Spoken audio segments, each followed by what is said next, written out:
Welcome to Monday, May 3rd, 2021. Welcome to the Day Weather Podcast. Today's Day Weather Podcast is being brought to you by Chugwater Chili, the gourmet spice of Western life. You may have heard of Chugwater Chili seasoning blend, but do you know that Chugwater Chili also makes a hot version of their famous chili seasoning? For those of you looking for a little extra spice in their life, give Chugwater Chili Hot a try. Well, we've got a little bit of this and we've got a little bit of that coming our way here over the next week. It's typical May coming our way, typical May weather, some ups and downs and occasionally getting wet. Now, we're certainly going to start off the week with cooler temperatures and occasional precipitation for some of you. That will kind of hang on through Wednesday. Then we've got a big warm up coming Thursday and Friday. But for the start of this week, it's certainly going to be chilly eating weather with these cooler temperatures. Another round of possibly cooler wet weather's coming Mother's Day weekend and into early next week. I know the timing isn't really good, but it does look like that's when the next wave of colder conditions and maybe some precipitation will be coming our way.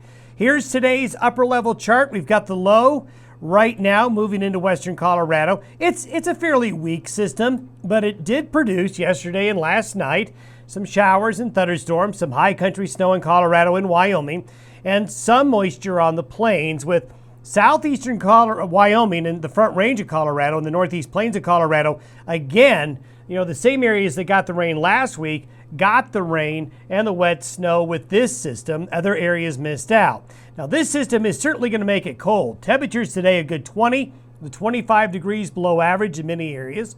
Colder air is spread onto both sides of the Continental Divide. So certainly a cool start to the first few days of May. And we do expect that the cooler weather will stay with us through Wednesday. And off and on chances of showers and thunderstorms will be with us. And through Wednesday and Thursday, this is what the precipitation totals look like. Notice there's a clustering of the better precipitation right along the divide. The mountain areas, both sides of the divide, going to be where the better chances of the shower activity will be. Notice out here on the plains, not nearly as much as you get east of the divide again. And these are the areas that you see right here that did with the best. So the rich are getting richer and the poor are getting poorer with the way the precipitation's falling. Now, this is where we get into the warm part of the week. High pressure and the jet stream building into the Rocky Mountain West will be taking place as we get into Thursday and Friday. You're going to see some areas seeing some improvement late Wednesday, but Thursday and Friday, it's back to almost summer-like weather again.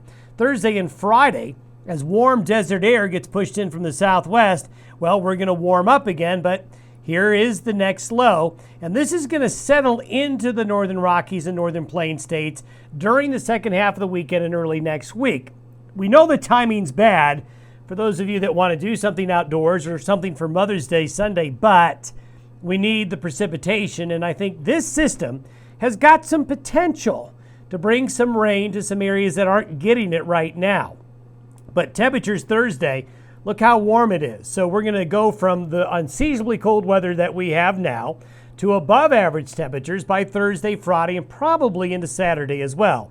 That weather whiplash, we call it this time of year, is certainly well in place.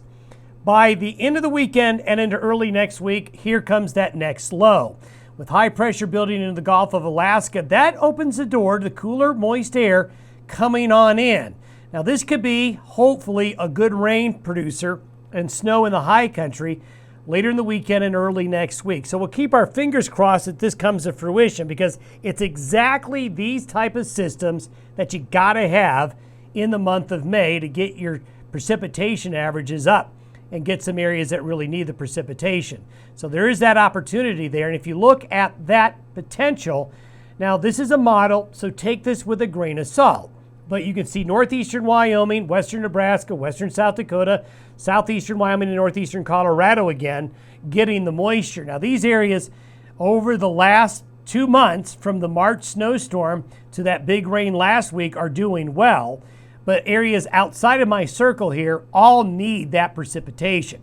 So hopefully that is what we'll see. Now, some of that is going to be rain. Some of that could be in the form of wet snow. So we'll watch to see how this storm system progresses throughout the week. Remember last week we told you about all that sunspot activity and possible solar flares? Well, guess what? The sunspots are gone. The sun has gone back to sleep again. So once again, we are looking at no sunspot and low solar activity. We'll have to see what happens. There might be something coming over here by tomorrow or on Wednesday, but right now the sun has gone back quiet again. Don't forget, Chugwater Chili, the gourmet spice of Western life.